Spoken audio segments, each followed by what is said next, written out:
All right, what's up, guys? Welcome to another edition of Movies and Shakers Unlimited. Today we have a special edition, yet another special edition of what I've coined Brandon's SDCC Peeps. As you know, I'm your host, Brandon Troy. Let me bring on our guests. Give me one moment.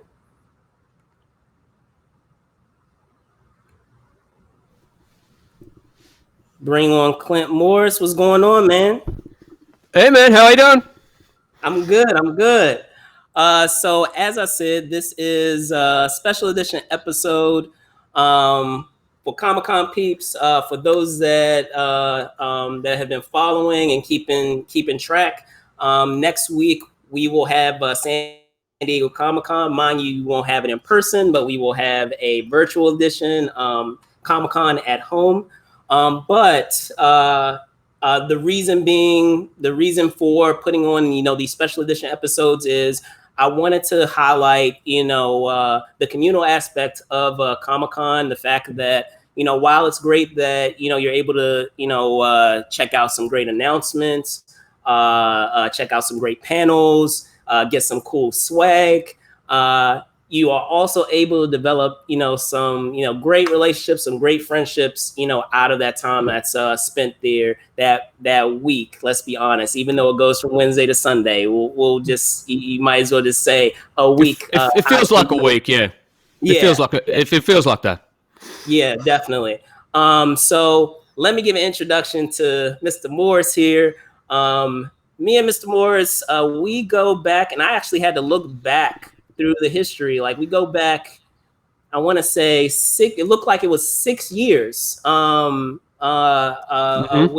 what you do. So we've had other folks on the show. For those of you that are watching, those that have been fellow journalists that are good friends, as well as those that are on the artist side in the comics industry.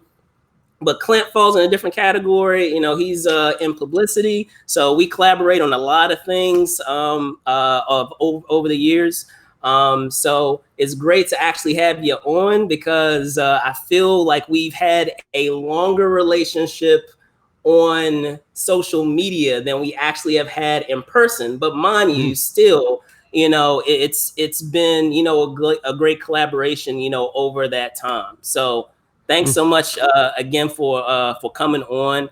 Pleasure. And yeah, definitely. So just to start, Clint, can you talk a bit about your, as I've talked to many guests in these episodes, what was your first Comic-Con, and I don't even think we even touched base on this. Your first Comic-Con and that best memory from that first con. I don't think I went to a con until it was probably the early noughties. So your mid 2000s. Being in Australia, it's not something you can kind of just hop and skip and over to. But my wife at the time and I went to a couple in the mid noughties as I think fans. Before I opened the company, so we were going from panel to panel and just enjoying it. And that was great, and it was a real experience. And I can have also seen how much Comic-Con has, changed in those years, in that decade or so that I have been going. Whether it has got smaller in some respects, and then it's changed in other respects, and it's a sardine fest in many other respects. So it has definitely it's changed into a different beast over the years.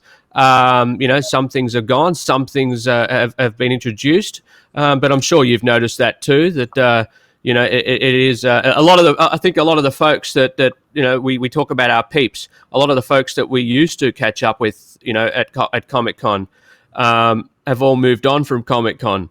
So you get to Comic-Con and you've got 6 or 7 people that you will catch up with, as opposed to the 60 people that you used to catch up with.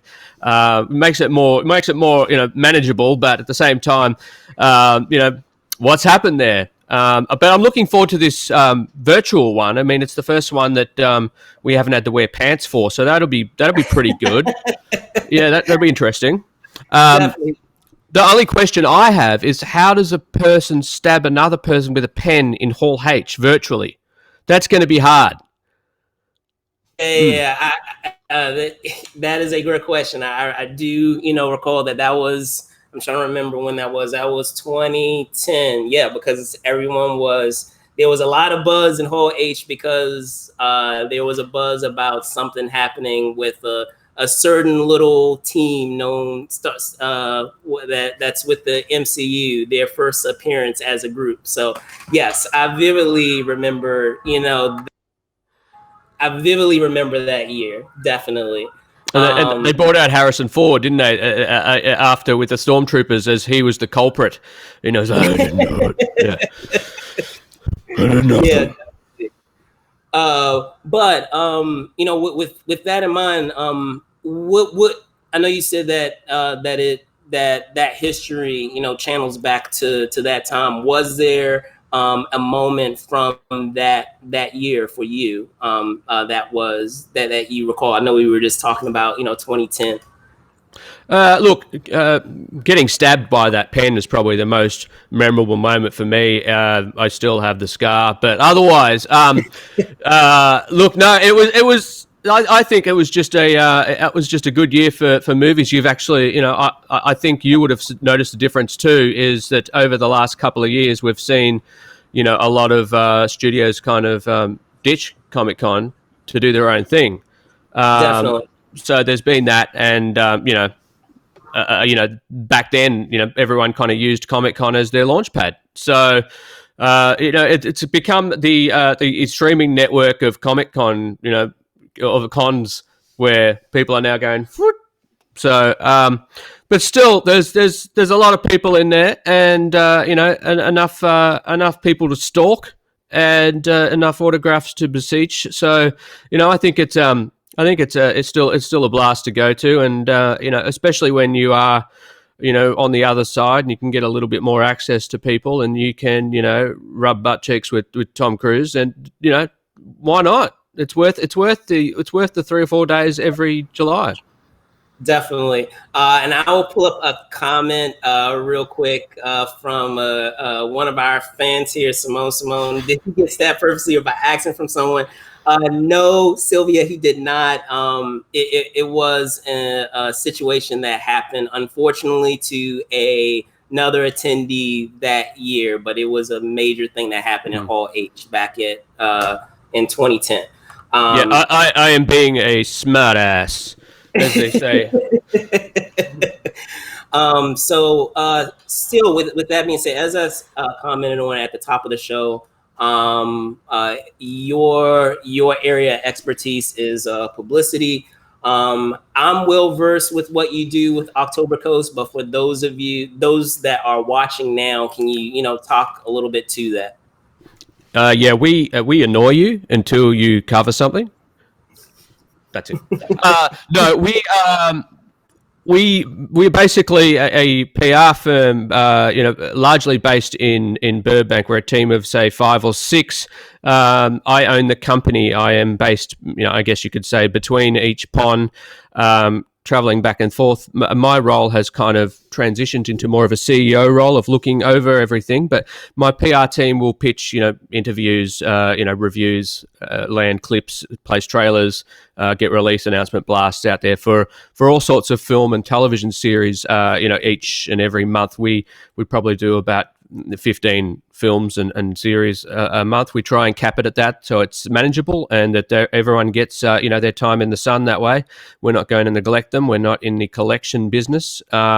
We've been doing this for about 6 years. We've worked for various other companies. We worked for Disney and Mattel and other firms, and the idea was an idea I had with one of my partners, where we wanted to make a company that was more about independent film, that could actually use our services and what we knew how to do, that we'd learned from other firms elsewhere, but on a smaller scale. So we felt that there was a bit of a niche and a hole there that we could fill.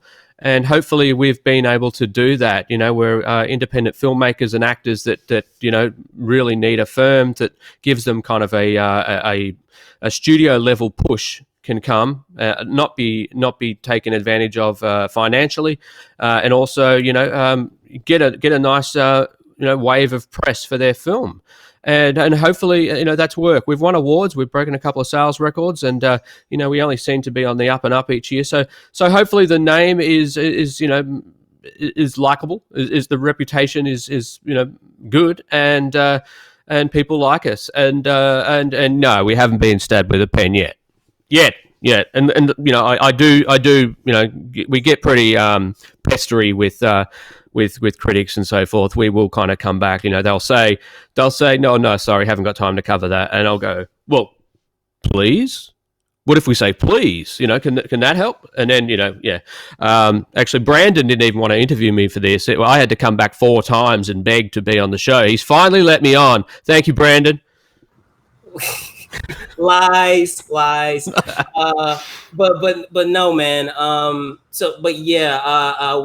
all the folks that in commenting further with the folks that you have represented, I'm sure you're aware of this, but they have nothing but like glowing remarks about like the relationship that they have with you. So that's nice. Thanks. Yeah, that's good. Yeah, it's good to hear. Yeah, look, a lot of our work comes through referrals. I find we get about 3 or 4 referrals a day, and I find a lot of them are filmmakers that talk to each other, or actors that talk to each other, and they're in forums here on Facebook or elsewhere, or they're distributors that talk to other distributors and recommend us. So it's a much smaller industry than what we think it is, and I think if you don't look after someone, word is going to get out just as much as it does if you do look after someone. Then, so we're always, careful to make sure we try and kill it for everyone as much as possible and do what we can.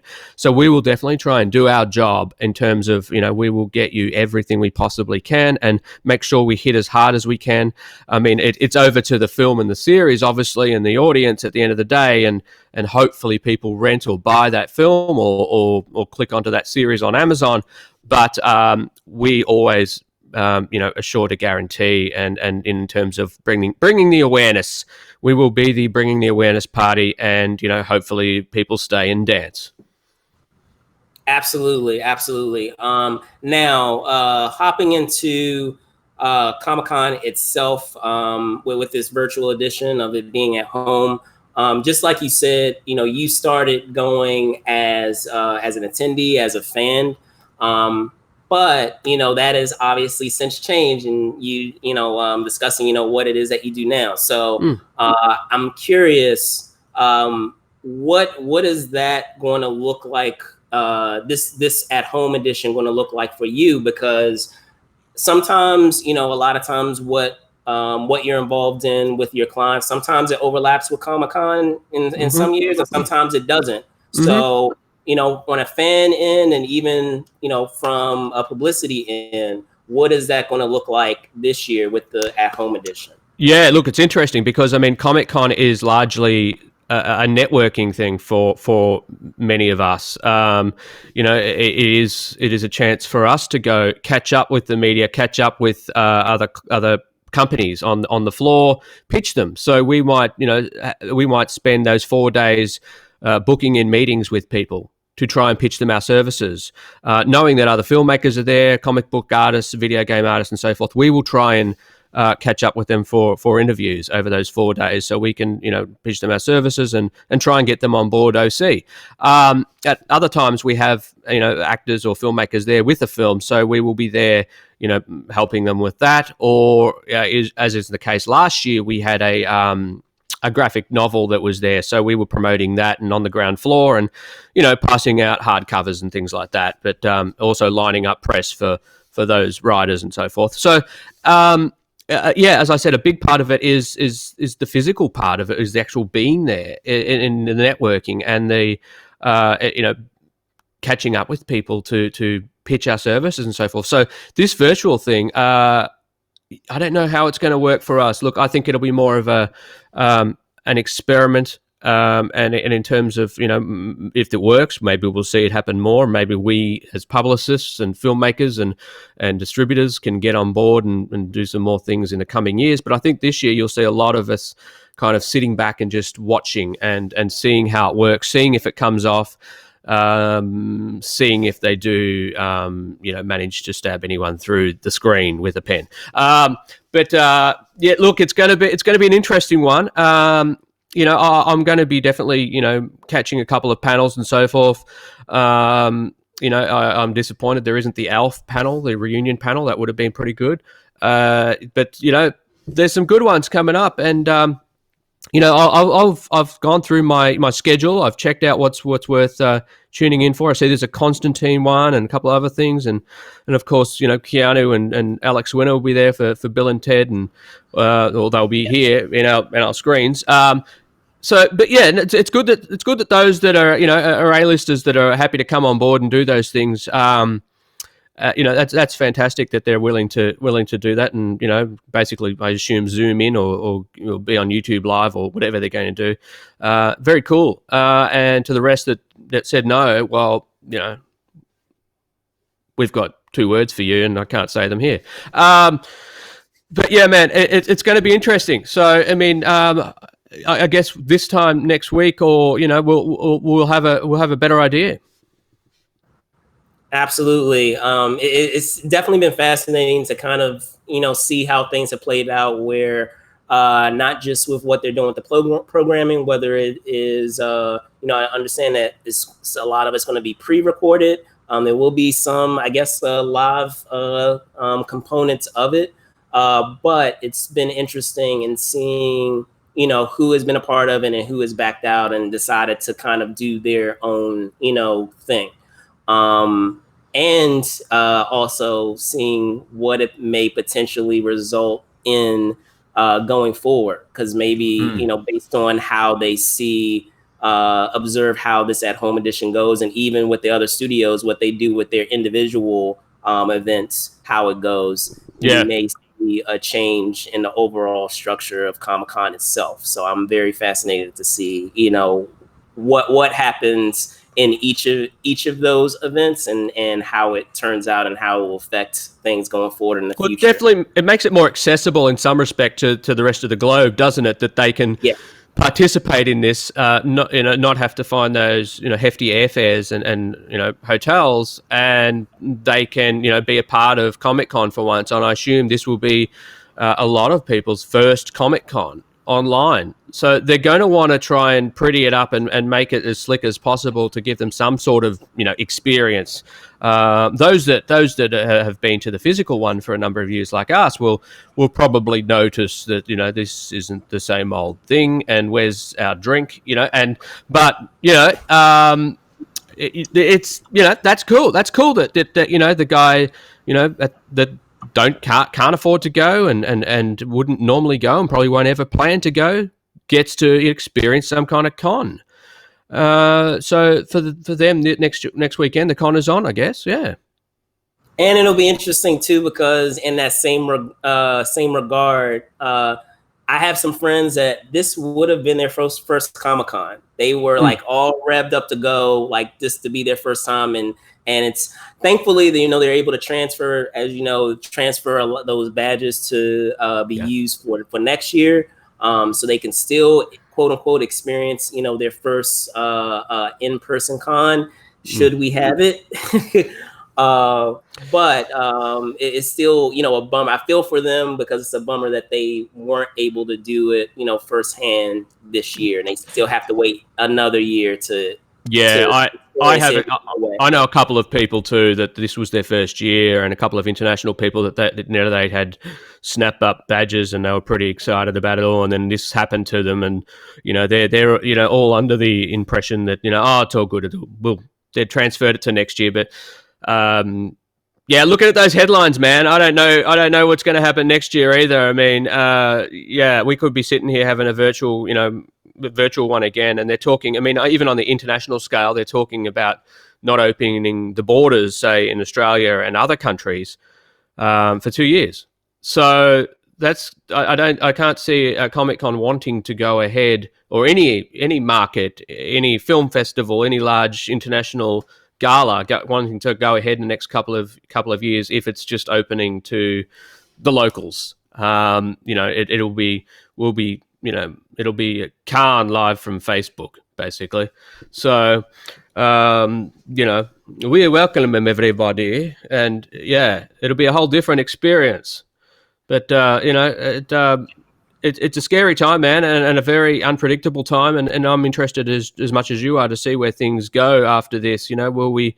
Is this the norm? Is this the new future? Is this going to be, you know, the Comic Con and the AFMs and Cannes and you know, Cinequests of the future? Definitely. So And with to that, answer that question, I believe you've got Donald Trump on, and he's going to be entering on the third oh square boy, here.